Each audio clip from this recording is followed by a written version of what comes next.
El día de hoy nos encontramos para entrevistar a la psicóloga Fabiola Vázquez, quien nos ayudará a comprender e indagar más en esta maravillosa rama de la psicología, que con ayuda de la criminología se denomina psicología forense. La psicóloga Fabiola tiene especialidad en víctimas de violencia, violación, guarda y custodia, entre otros en materia de lo civil, laboral y penal. Para poder dar inicio a nuestra explicación, nos gustaría primero realmente explicar de qué trata la psicología forense, a la cual es la rama de la psicología que estudia e interviene en los procesos judiciales con el fin de aportar datos y conocimientos que ayuden a resolver los casos. Los profesionales en la psicología forense se encargan o su función es recopilar, estudiar e interpretar correctamente los distintos datos psicológicos que pueden aportar elementos importantes de cara a un juicio.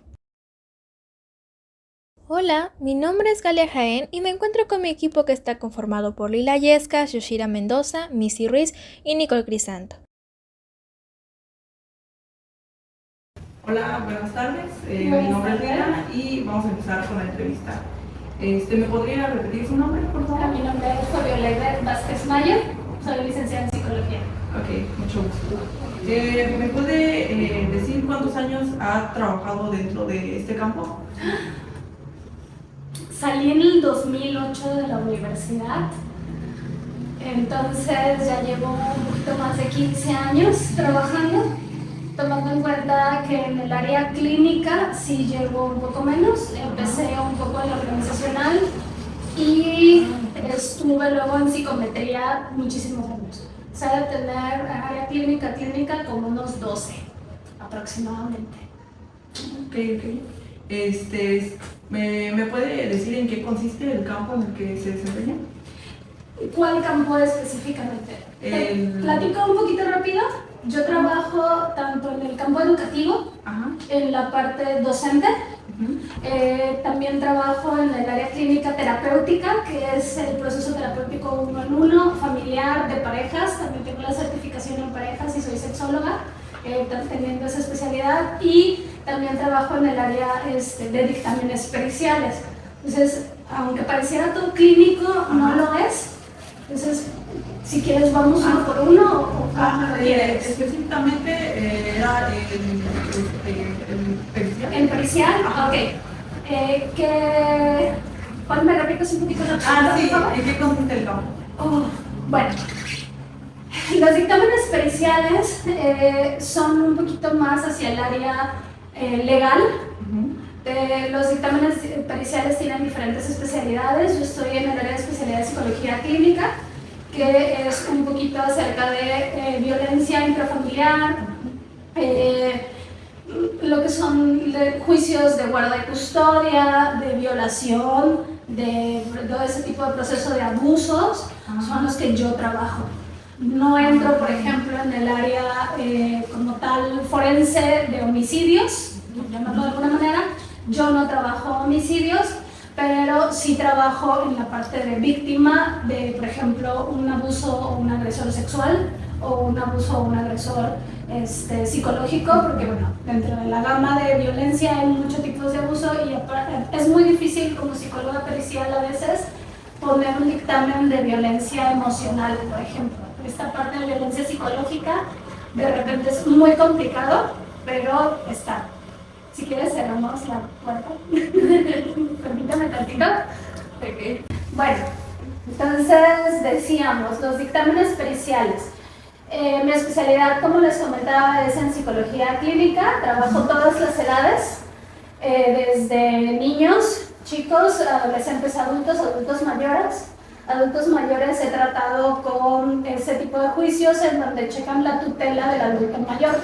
Qué tan independiente o real para llevar él mismo sus asuntos. Me ha tocado de repente dictaminar el estado neurológico o el estado mental en el que se encuentra la persona y dictaminar quién sería legalmente su tutor en adultos mayores, por ejemplo. Entonces, eso es lo que uno hace en el dictamen pericial. No sé, ¿algo más específico? Pues ya una pregunta un poco más específica es si nos podría decir como 3 cosas que sean éticas y 3 que no lo sean dentro de su campo de trabajo. Una de las situaciones con las que me he topado mucho en la práctica es que todo psicólogo puede hacer un dictamen. Todo psicólogo con cédula puede ser un perito.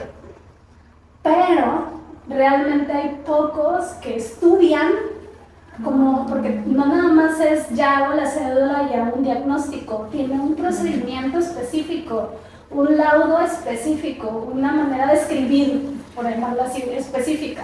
Y entonces yo fui a cursos, fui a toda esta parte, yo me certifiqué por parte de la Procuraduría General de Justicia y ahí haces un curso, haces un examen, haces todo para poder certificarte y eso te acredita a ello. Entonces yo me he topado con muchos psicólogos que no hacen cursos, no tienen ni siquiera déjate un diplomado, cualquier curso que tengas, que creo que en Instagram o en redes sociales van a encontrar muchos cursos en línea que dicen para dictámenes periciales, para guarda de custodia, dictámenes para situaciones de violencia hacia la mujer o de género, o sea, hay muchos cursos especiales y me he topado con muchos psicólogos que no tienen ningún curso más que la licenciatura y sales como psicólogo general.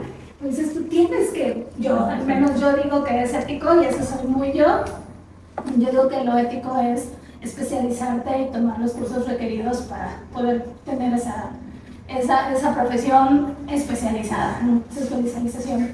Y de ahí, en mi México lindo y querido, luego te topas con situaciones pues de psicólogos que reciben dinero para ciertos dictámenes y entonces pues sí, obviamente hay mucha en los gobiernos, en las fiscalías me he topado sobre todo dictámenes dados por fiscalías o por instituciones gubernamentales como DIF o ese tipo de situaciones en donde son dictámenes mal realizados.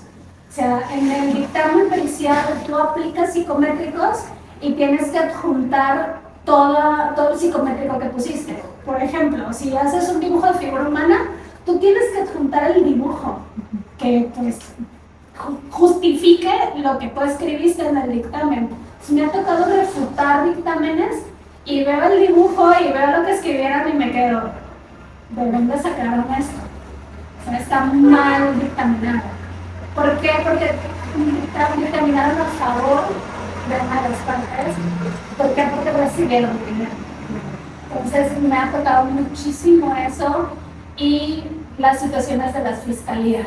Las situaciones de las fiscalías que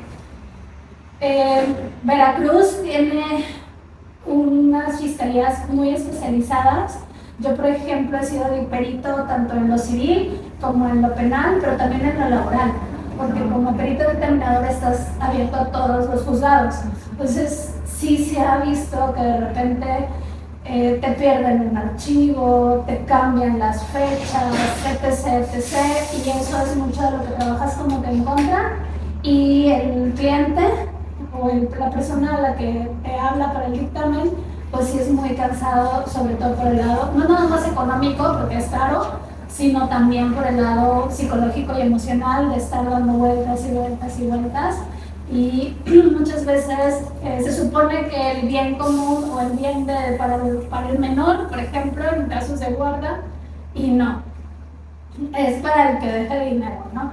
Entonces esa parte sí se me hace un poquito difícil de ver, un poquito difícil de tratar, un poquito complicado, sobre todo cuando escuchas a las víctimas y decir, fui a dar 1000 vueltas, me ha tocado mujeres que han sido violentadas y que no me creen, ya fui, ya hice, ya moví y nada.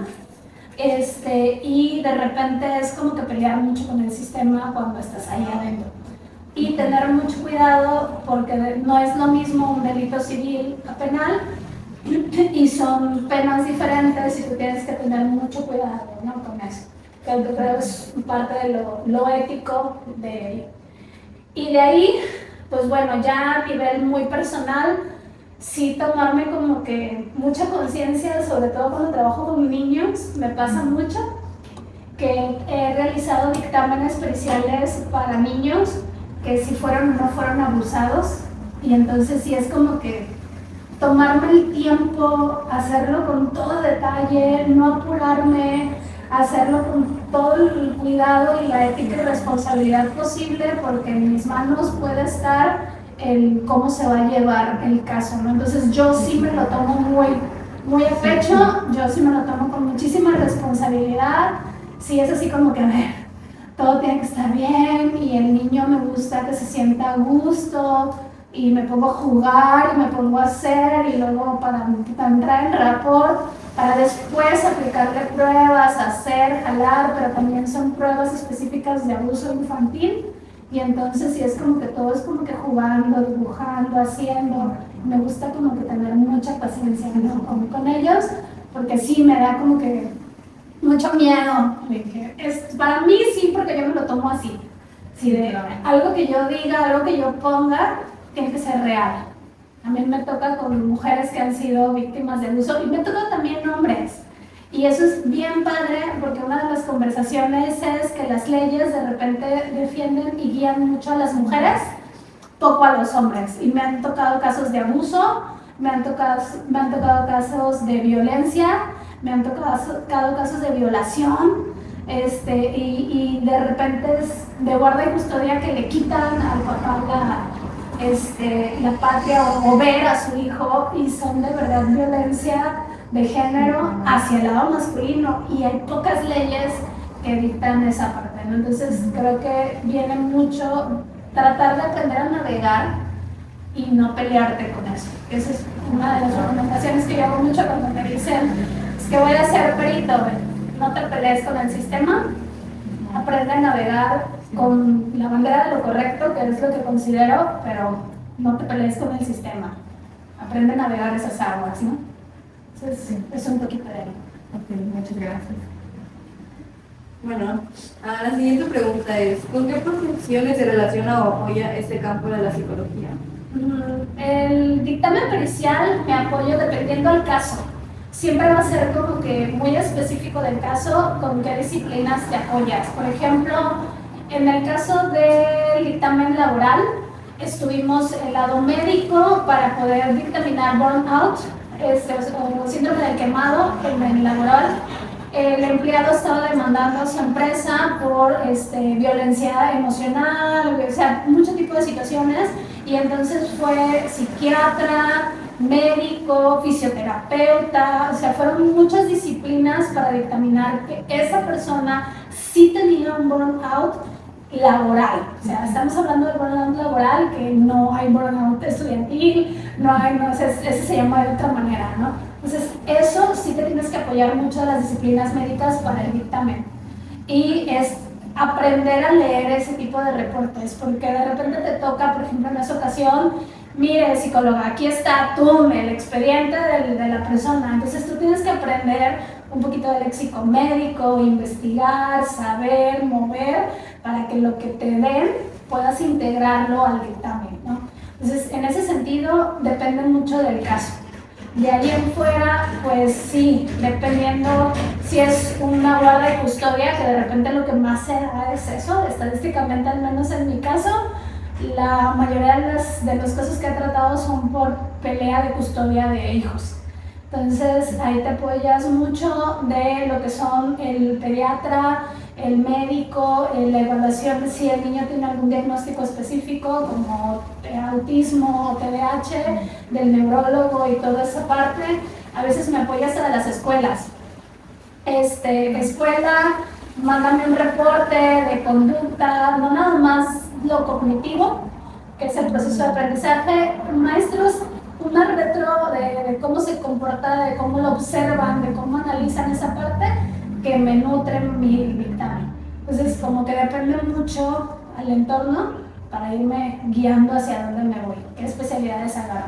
Pero sí es un trabajo muy multidisciplinario. Bueno, mucho también es por mi especialidad. Como yo les comentaba al inicio, yo soy terapeuta breve orientada a soluciones, que viene de la terapia sistémica, y yo trabajo mucho con los sistemas alrededor del individuo. Si me gusta para hacer un dictamen, analizar todos los sistemas que están alrededor, llámese casa, porque si es un niño, por ejemplo, Yo entrevisto a la mamá, al papá, la abuela, al hermano, si trabaja y platica con el tío, pues al tío también. O sea, yo todos los sistemas alrededor del niño para poder llegar a un dictamen. Entonces, sí es un poquito de trabajo, pero considero que así ya llevo un diagnóstico más integral, muy real. Entonces, espero contestar. Sí, gracias. Y la última pregunta de mi parte sería, ¿cómo determina la credibilidad de la información dada por un individuo durante una evaluación forense? Uy. Otra vez, uno, me ayuda las pruebas psicométricas. Por ejemplo, el MMPI, cuando trabajo con adultos o adolescentes, el MMPI tiene una prueba, una escala de credibilidad. O sea, si el paciente está mintiendo o repitiendo, ahí sale, por ejemplo. Y hay otras pruebas con las que yo me ayudo para ese tipo de situaciones. Eso es como que la parte cuantitativa, llamémoslo. Y la otra parte, sinceramente, es mucho de mi práctica. Creo que al principio, cuando yo trabajaba con mis primeros pacientes, era como que súper complicado saber cómo me está diciendo qué. Pero ya ahorita, ya lo veo, me habla, y dije, sí, me está mintiendo. Y entonces la prueba solo me sirve para rectificar, pero ya el ojo clínico que tú con la experiencia vas trabajando te ayuda un montón. Entonces, esas son mis dos cosas, como que la observación y el ojo clínico y aparte la psicometría. Tú no puedes solo dejárselo al ojo clínico. Lo que yo observo en una entrevista clínica lo tengo que justificar o sí, lo tengo que plantear con la psicometría que yo aplique, porque esa es la parte de la interpretación, pero tiene que ser cuantitativa, no nada más es, yo digo que así se ve, no, lo tengo que poner con las pruebas, ya dependiendo al caso, pues la prueba que yo aplique, como el MMPI. Muchas gracias. Lista. De mi parte es, ¿cuáles son los aportes de este campo de la psicología a la sociedad? A la sociedad, wow. Creo que la pregunta es muy utópica, sí, para serte muy sincera. Creo que hay muchísimos aportes que yo considero, hay muchísimo con lo que de verdad se puede trabajar, porque realmente un dictamen bien realizado puede hacer una diferencia enorme, y yo lo he visto en los clientes que he tenido, así de gracias porque era lo que necesitaba, gracias porque me ha tocado, por ejemplo, un caso en específico, un adolescente de 17 años, o sea que dices, ya le falta un año para ser mayor de edad, y pidió el cambio de guardia. Estaba con su mamá a estar con su papá porque ya, o sea, dices, ya, ¿qué te esperas? No, ya él ya no podía. Y entonces vinieron y solicitaron el dictamen y todo por ir al juzgado, y él hoy ya es mi paciente, aparte, ¿no? Y viene y lo primero que me dice es gracias, porque de verdad al dictamen y a todo el proceso hoy ya estoy más tranquilo en casa de mi papá, hoy tiene broncas de adolescente. Entonces es hermoso porque dices, bueno, no quita que tenga broncas, pero es dentro del área normal del desarrollo, pero toda la parte de abuso, toda la parte que está viviendo allá durante tantos años, ya no la tiene. Entonces cuando tú ves ese tipo de cosas, es maravilloso. Cuando tú ves, he tenido muchos otros casos en donde mujeres que me dicen, ya me salí de mi casa y me pasa mi esposo una miseria de dinero, pero estoy tranquila en mi casa y vivo y duermo sola, así como que con esa paz y esa tranquilidad, y que tú veas todo lo que se puede dar en ese sentido a esa parte de la sociedad, es hermoso. Otra de las cosas es que yo hago estudio socioeconómico, entonces sí hago mucha parte del descuento, porque un dictamen pericial es muy caro. Entonces luego yo veo que sí hay gente que cobra muy caro, y yo, pero pues es que sí lo necesita y está en un estado de urgencia, porque es la diferencia entre emergencia y urgencia, ¿no? Y pues es que sí lo amerita, ¿no? Entonces yo creo que podemos aportar como peritos muchísimo a ese tipo de casos. a la estructura y al sistema familiar, al bienestar integral de la persona, a que realmente se lleven las cosas como deben de ser, pero repito, al inicio creo que nos falta mucho para llegar allá. Creo que el aporte hoy es de que seguir como que tratando de ser constante, seguir tratando de buscar esa parte y empapar a las nuevas generaciones de la parte ética, de la parte de responsabilidades, porque creo que ahí estaría la diferencia. ¿Vale? ¿Cuáles, qué obstáculos cree usted que son en este campo de trabajo? Bueno, dentro de los obstáculos más importantes creo que uno es lo que hemos hablado de la burocracia. El sistema como tal, tanto pues el sistema judicial. Tenemos que recordar que cada estado lleva códigos civiles y penales diferentes, entonces sí es como que conocer muy bien las leyes, pero al mismo tiempo saber que vives en una realidad y tienes que aprender a trabajar y a lidiar con esa realidad, ¿no? Entonces creo que ese es uno de los grandes obstáculos, que mientras como ciudadanía no como que movamos cosas, no va a pasar nada, porque no viene del gobierno. Creo que ya viene de los hábitos arraigados de las personas y de la gente que está en el poder. Entonces, no es un partido, es otra vez, creo que la palabra clave tal vez sería esta parte de educación, pero ahora de nosotros como ciudadanos, no como psicólogos, no como profesionales, no profesionistas, sino como ciudadanos de qué sistema y cómo movernos ahí, ¿no? Porque sí es horrible todavía, y hablo de esta, pero por ejemplo, yo estoy certificada en todo el estado. Tú te puedes certificar por todo el estado o por zonas, y aquí en Veracruz están reyes en los juzgados. De verdad, o sea, no sé si ustedes han visitado un juzgado aquí en Veracruz, pero pues está el escritorio, están todos en el climita. Bueno, a veces no sirve el clima, pero bueno, hay abajo de Ciudad Judicial está la parte de las visitas, entonces tienen un área específica para las visitas de los padres y las madres, para con los hijos y toda esta parte, y está bien bonito. Pero si tú te vas a Cosamaloapan, que no están muy lejos, es otro rollo.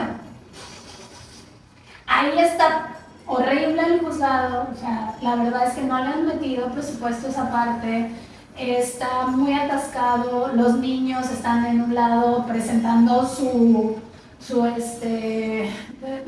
dictamen o lo que ellos van a hacer, y del otro lado está la otra persona, o sea, está muy mal encaminado. Lo que vemos en las películas o en las series no es una realidad y cambia mucho de un judicial al otro. O sea, si tú te vas a poder judicial en Jalapa, está hermoso el edificio. Tú entras y parece, o sea, de verdad bello. El problema es que la distribución pues no es igual, ¿no? En Coatzacoalcos también los juzgados son muy diferentes y tú tienes que aprender a hacer lo mejor que puedas con eso, ¿no? Entonces es uno de los grandes obstáculos. Y pues life lessons.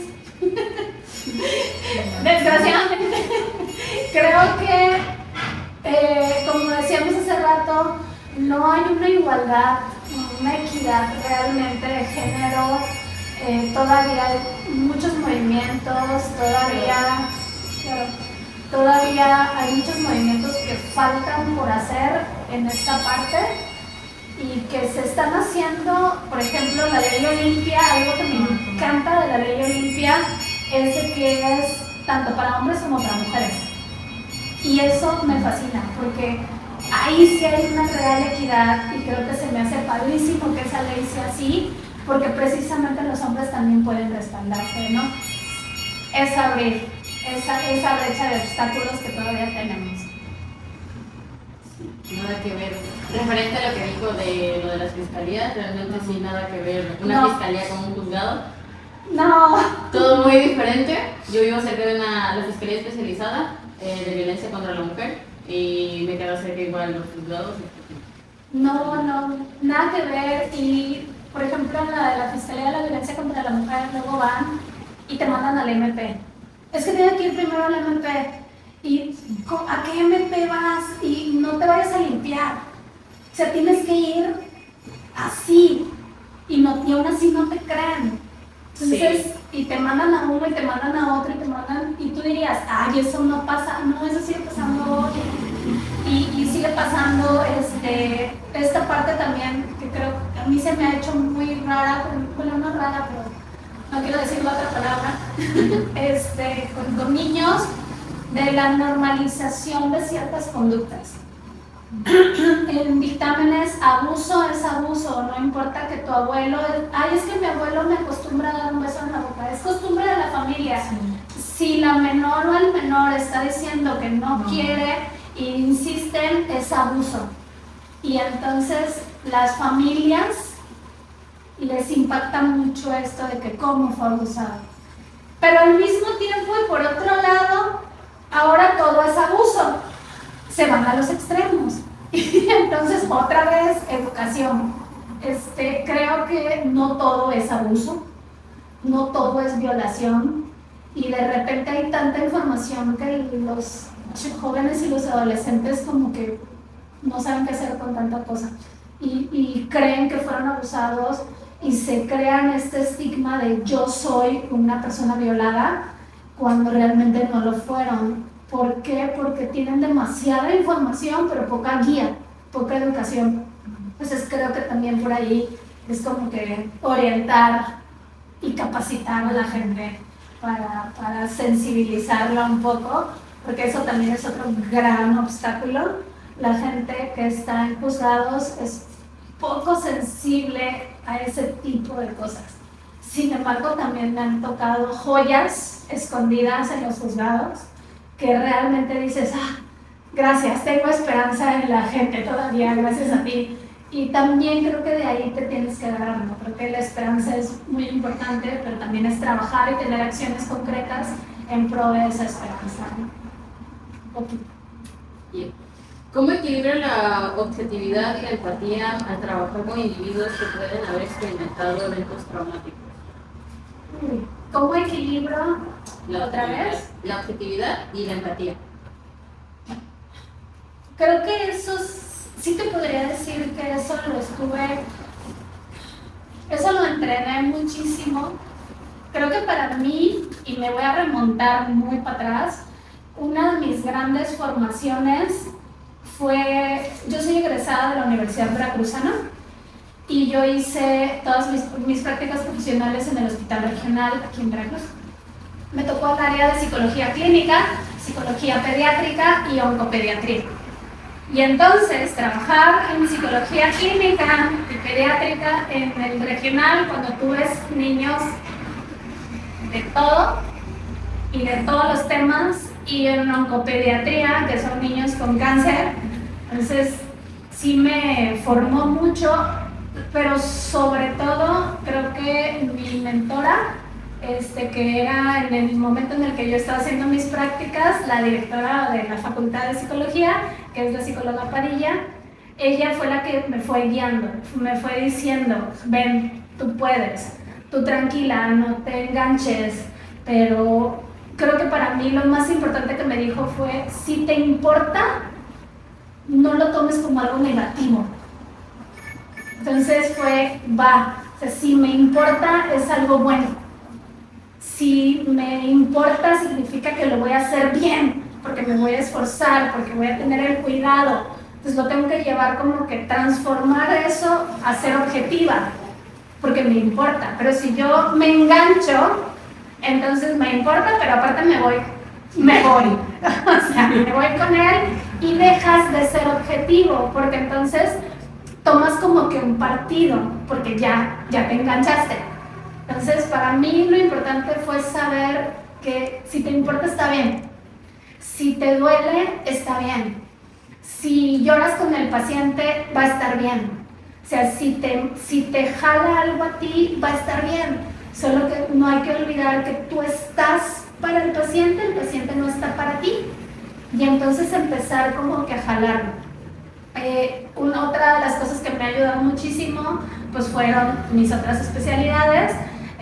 Trabajar en terapia breve orientada a soluciones fue trabajar en intervención de crisis y especializarme en primeros auxilios psicológicos y toda esta parte. También otra gran mentora que también es docente de la universidad, la maestra Luz del Carmen, que también me ha apoyado mucho en esta parte de si eres persona, está bien. No tienes que ser siempre esta careta profesional de no pasa nada y tener poker face.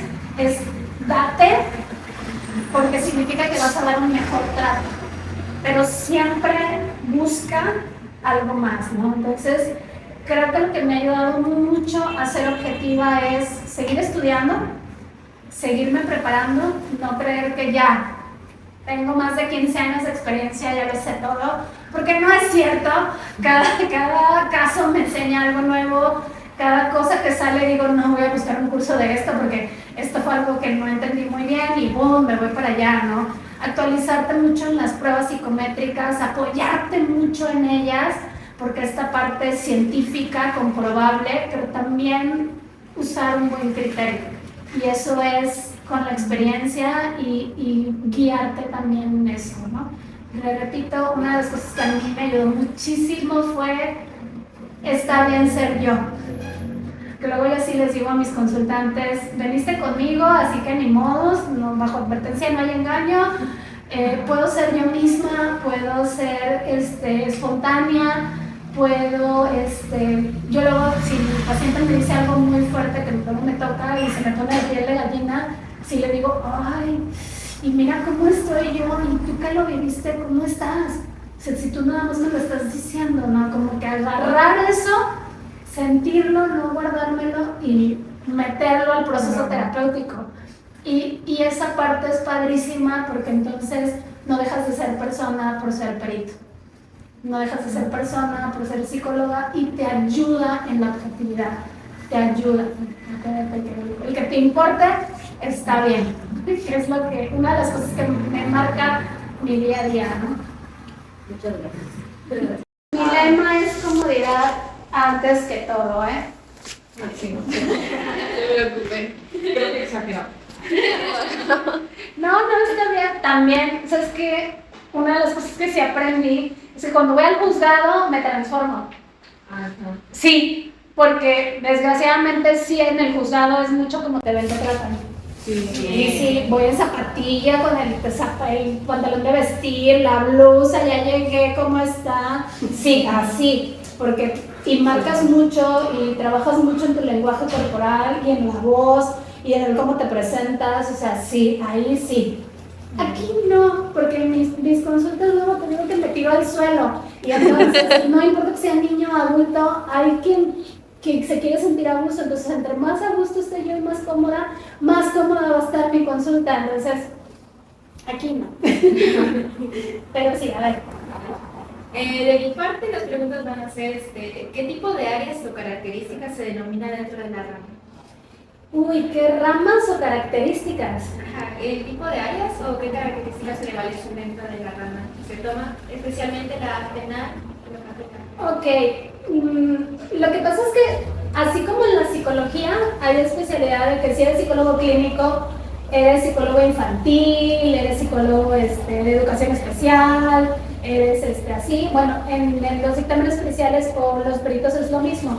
Dependiendo tu especialidad, hay especialidad en psicología organizacional, hay especialidad para procesos entre la Secretaría del Trabajo, hay especialidad en niños, hay lo que les comentaba de forense que trabaja homicidios, hay especialidad en adolescentes, en el área laboral, clínica de salud, así como están todas, así están las especialidades ante la Procuraduría. Bueno, yo te hablo del listado que te maneja la Procuraduría General de Justicia para poderte especializar con ellos. Acuérdense que ya les comenté que como perito, mientras tú tengas tu título y tu cédula, tú puedes presentar un dictamen pericial y lo vas a presentar ante la Fiscalía. pero ante la Procuraduría, que ese es otro proceso que tú tienes que realizar, ahí sí te marcan esas especialidades. Entonces sale en la Gaceta Oficial, no soy yo, ahí en la Gaceta Oficial viene todas las áreas y todas las especialidades a las que puedes recurrir como perito. Principalmente para usted esta rama fue la primera en especializarse. No, no, fue la última, de hecho. Creo que fue muy circunstancial, pero al mismo tiempo muy desde el tomarme la responsabilidad personal, porque me llegaban muchos casos de esto. Yo luego decía, bueno, tengo imán, algo dice, ¿dónde se ve? Porque me llegaban casos de abuso, de violencia, muchos casos así. Yo dije, bueno, ¿y ahora? Y entonces dije, me voy a especializar mejor. Y empecé tomando un curso de violencia de género. ¿Cómo me acuerdo? Porque es el de IMSS. Y dije, pues vamos a ver qué hay. Y luego fue, mira, acá hay otro curso. Mira, acá hay esto. Mira, la Procuraduría tiene una especialización. Y empecé. O sea, realmente así fue mi camino.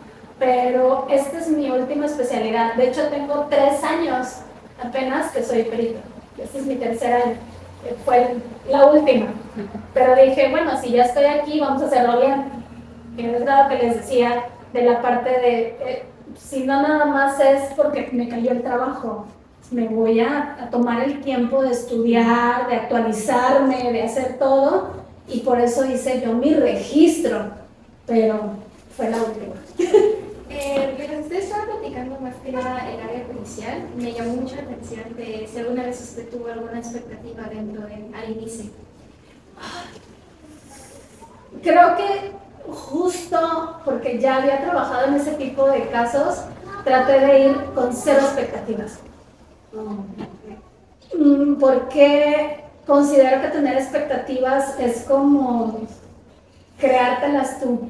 Entonces dije, mejor voy a especializar, con la mejor disposición, voy a tratar de dar lo éticamente más responsable y que lo demás no esté en mis manos, porque si voy con expectativas, me topo con pared y me voy de boca con la fiscalía y con las leyes y con todos los juzgados y eso, y creo que me frustraría mucho saliendo de ahí y que digas, oye, es que hice todo bien y ¿por qué lo dieron en contra? ¿O por qué salió no a favor? ¿No? Pues para no frustrarme y guiar, y también para ayudar mucho a los clientes. Las personas que vienen muy frustradas, precisamente por las expectativas. Entonces, es que yo pensé que en un año esto se iba a resolver. Pues no. Hay casos que llevan hasta 10 años en el proceso, entonces tienes que ser muy real, muy objetivo y tener mucha paciencia. Muchas gracias por mi parte. Gracias. Entonces, de esta rama, ¿qué fue lo que realmente le atrajo? Ya después de tomar todos estos cursos. ¿Qué fue lo que me atrajo? Vamos a hacer una pequeña pausa, por favor. Pues sí, ¿qué le atrajo de esta rama ya después de que hizo todos estos cursos? ¿Realmente te había llamado la atención? Porque dijo que fue escalando como que a poco. ¿Qué me llamó la atención? Creo que lo que más me llamó la atención es el trato a los clientes. Yo les llamo clientes, pero son los consultantes, a la parte del trato a la víctima, ya sea al niño, a cualquiera, al hombre, mujer, adolescente, adulto mayor, que de repente también los adultos mayores es mucho esta renuencia, porque ya están grandes y tú tienes que darles un buen trato, mucha paciencia, y creo que de las cosas que más me llamó la atención es poderles brindar una atención que se merecieran. Creo que he pasado por los juzgados, he visto, mi papá, por parte de este lado familiar, mi papá trabajó muchos años como abogado, ya tiene muchos años que falleció, pero me tocaba acompañarlo y ver el trato, ver cómo era esa interacción, y dije, creo que tiene que haber algo mejor. Y a mí amo y me apasiona, creo que ya se dieron cuenta, esta parte de verdad me encanta, y me encanta poderles brindar eso a las personas que pasan conmigo, y eso es lo que más me llamó la atención. No nada más la parte que ya dijimos que hay que hacerlo bien, los procesos, los laudos y todo el procedimiento que hay que hacer, el trato, esta parte de brindar, creo que eso es lo que más me gusta y más me da. Ok, ¿cómo consideran las experiencias dentro de este campo? ¿Experiencias en qué sentido? ¿A mis experiencias o las experiencias de las personas? Pues Los casos o... un poco sobre los casos. Ok. Creo que escuchas... Me ha tocado escuchar muchos casos muy duros a veces. Creo que lo más bonito es dentro de esto, lo más bonito y lo más duro es escuchar de repente a víctimas decir qué pasa cuando el victimario es alguien de la familia y se supone que me amaba. Se supone quién era quien me protegía, ¿no? Me han tocado casos de violación por parte del abuelo, del tío, del papá. Y de repente escuchar este tipo de casos es muy fuerte y poder estar ahí para la otra persona. Entonces, el poder guiarlos, el poder estar con ellos, ese tipo de experiencias que te brinda pues mucha sensibilidad, tal vez. Casos con niños que de repente los niños es muy complicado que te hablen y ver que sí se abren, sí se expresan, pero también es mucho estar ahí, mucho tener paciencia, mucho jugar con ellos, como que todo ese tipo de experiencias te va nutriendo y te va dando cada caso. Ven que les decía, cada caso es un nuevo aprendizaje, cada caso como que desbloquea otra pregunta también, porque luego es, caray, este no es igual que ¿no? Aunque sea el mismo guarda y custodia 2, no es cierto, son súper diferentes. Entonces cada caso aprendes algo nuevo y cada caso quieres más, ¿no? Entonces eso es lo que a mí me ha brindado esas experiencias. ¿Cuál ha sido su caso más difícil? Uy, estoy haciendo lista.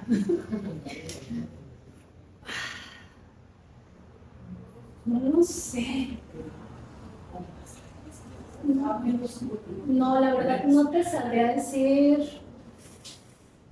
Así creo que, bueno, ya me llegó a la cabeza. Estuve en un caso de una chica, me contactó su mamá. La chica al principio no quería hablar y poco a poco estuve trabajando con ella, porque no fue un dictamen de una sesión, tuvimos como que trabajar en muchas sesiones para empezar. Su mamá es maestra, tuvo una plaza y por eso se tuvo que mudar de ciudad, pero dejó a sus hijos, un niño y una niña, con su papá biológico, o sea, con su papá viviendo. La niña tenía como 4 años cuando su mamá la dejó con su papá aproximadamente, no recuerdo ahorita todos los datos. Ellos me contactaron cuando ella tenía 19 años. La señora se divorció de su esposo cuando la niña tenía un año menos, que eran 18, y le dijo la niña, mamá, ¿ya te vas a divorciar de mi papá? Sí. Ok. ¿Él te quiere demandar? Sí. No te preocupes, mamá, mi papá no te va a demandar, porque si él te demanda, yo lo demando. Ah, sí, ¿por qué? Porque desde que te fuiste, mi papá me viola. Pues desde la niña que estaba en preescolar hasta los 18 años que estaba en proceso de separación, el señor sistemáticamente vivía con eso y en su casa. Y nadie se había enterado, la niña no le había dicho nada a nadie. Bueno, ya la adolescente sí presentaba cosas de procesos de trastorno social, ansiedad, insomnio, era muy retraída, o sea, como que traía muchas cosas, pero que siempre se lo achacaron a que, es que es una niña que tiene mal humor y luego por eso contesta y se pone de malas. Es que le gusta estar en su cuarto. Es que esto. Y entonces fue como que dar una vuelta ahí, y el que ella se expresara y lo pudiera sacar porque le costó mucho trabajo decirlo. Fue pues muy bonito en ese sentido, pero también muy fuerte, ¿no? En este otro. Y son de los casos más fuertes. Por otra parte, también los casos más fuertes son cuando una joven, ella sí tenía, ese se fue hace poco, fue hace 2 años, me tocó una chica ya en la universidad, 22 años, sus papás tenían 16 cuando se separaron, ella tenía 16, perdón, y ella dentro del proceso de la entrevista clínica y después de que le apliqué psicométricos y todo, me dice, es que yo amo a mi papá. A ella, su papá las dejó, pero en la calle. Como la casa estaba a nombre de él y todo, las sacó, las corrió así sin nada, y ellas tuvieron que ir a casa de un familiar, y desde entonces pues pasaron hambres, pasaron muchas cosas ellas, y el señor las negaba, que dice que hasta una vez se lo tocó así de frente en la calle y el señor así la empujó y le hizo a un lado. Entonces, pero es que mi papá era el mejor papá del mundo, porque de un día para otro cambió, estaba con otra persona, pero y ella con mucho dolor me decía, es que yo amo a mi papá, o sea, me siento muy mal porque se supone que lo debo de odiar y debo de estar enojada con él, pero yo añoro a ese papá que yo tenía, ¿no? Esa imagen. Y es donde te pega en el lado emocional, dices, pues esto, claro que sí. Claro que lo amas y claro que lo extrañas, ¿no? Esos son casos fuertes por este otro aspecto emocional. Ya llegó Robert. Ok, para este tipo de casos o casos en general tienen o siguen algún tipo de protocolo, tipo hacerse cuestionario y luego este tipo de exámenes psicométricos, luego Sí, para todo caso hay un procedimiento o un protocolo que llevar. Dependiendo del caso, es la batería psicométrica que vas a poner. Es como cuando sacas un diagnóstico. Como psicólogos, cuando sacamos un diagnóstico, dependiendo si es infantil y quieres sacar un trastorno de aprendizaje, por ejemplo, dislexia, hay pruebas específicas para medir trastornos del lenguaje o de lectoescritura. Igual dentro del dictamen pericial hay ciertas pruebas que aplicar dependiendo a lo que tú vas a obtener. Sí, y también hay todo un procedimiento. Tú tienes que hacer igual la entrevista, la aplicación de pruebas, llevar el dictamen, tienes que hacer toma de protesta del caso, si es que te dictamina el juez, y todo un protocolo que hay que seguir dependiendo al tipo de caso que sea. Ok. Y bueno, ya para finalizar, ya más que nada para finalizar, realmente apreciamos mucho lo que nos ha contado. Gracias a ustedes. Porque sinceramente lo que estaba contando acerca de sus experiencias, incluso el protocolo dentro de lo que es la parte pericial, es realmente muy interesante y a la vez impactante lo que está haciendo. Y finalmente, como de una manera muy general que tenemos como la ética de los psicólogos, es si existe alguna confidencialidad entre la psicología pericial forense a comparado a otras ramas. Aquí la parte del secreto profesional, tú le haces todo un procedimiento, pero tú le explicas, así como al inicio de esta entrevista ustedes me presentaron el consentimiento informado, con qué se le va a hacer, cómo se le va a hacer, así, yo igual a todos mis pacientes o todos los clientes de dictamen les hago un consentimiento informado y les explico, mira, esto es así, así, así, así, lo que se va a poner es esto. O sea, sí me gusta como que detallárselos. Igual cuando se los entrego, hacemos lectura en conjunto para que yo les explique qué es lo que les estoy entregando y cómo se los estoy entregando, que para mí es muy importante que ellos entiendan, porque bueno, una de las cosas es que un dictamen no se redacta de la misma forma que tú redactas un reporte de diagnóstico como psicólogo. En el reporte de diagnóstico, aunque tú usas léxico clínico, en el dictamen pericial usas laudos específicos que son legales. Entonces de repente esas palabras que no todos entienden y que a mí me gusta explicárselos al cliente para que sepa qué se está escribiendo, qué se va a entregar al juzgado, qué se va a decir, cómo se va a decir, pero pues obviamente él sabe que todo lo que me diga, si me lo pregunta el juez, porque ya he ido a cateos, yo tengo que contestar, o sea, toda la información que él me dé no me la voy a guardar. No es lo mismo que un proceso terapéutico clínico, que ahí sí, no, y aún así a mis clientes o a mis consultantes en el proceso de terapia clínica, yo les digo y les doy también el consentimiento informado. Si es una situación ilegal o que pone en riesgo tu vida, se le va a informar al número de emergencia que me pusiste.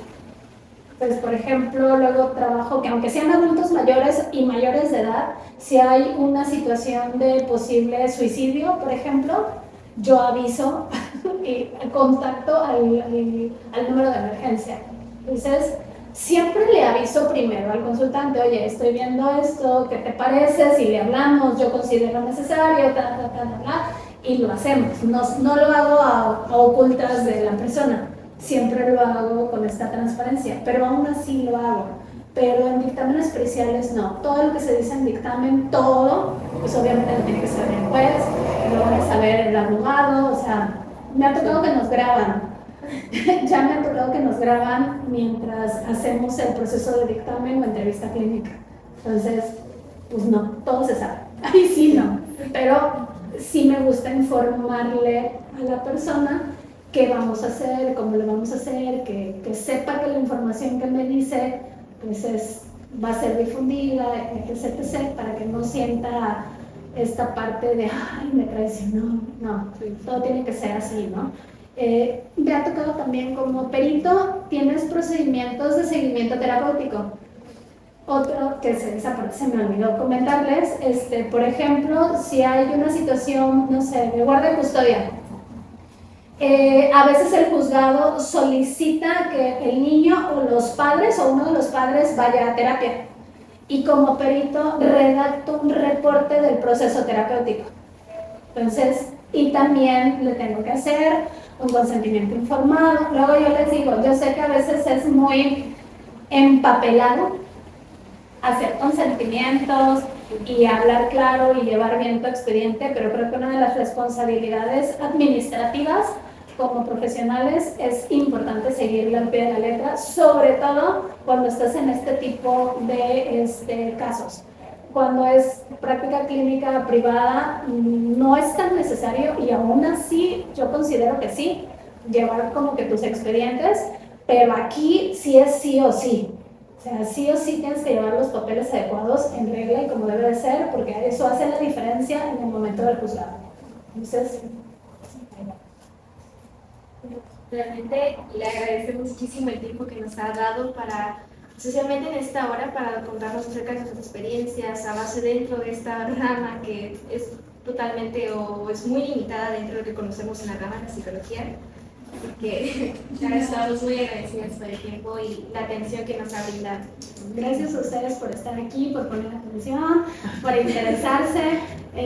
Ciertamente no es una rama muy, a veces popular. Muy pocos psicólogos se quieren ser peritos, porque sí, es todo un rollo, te quita mucho tiempo y tienes que tener mucha dedicación, pero es muy bonita, la verdad. Cuando tienes esa vocación es muy bonita, así que sí se les recomienda. Muchas gracias. Muchísimas gracias. Gracias a ustedes.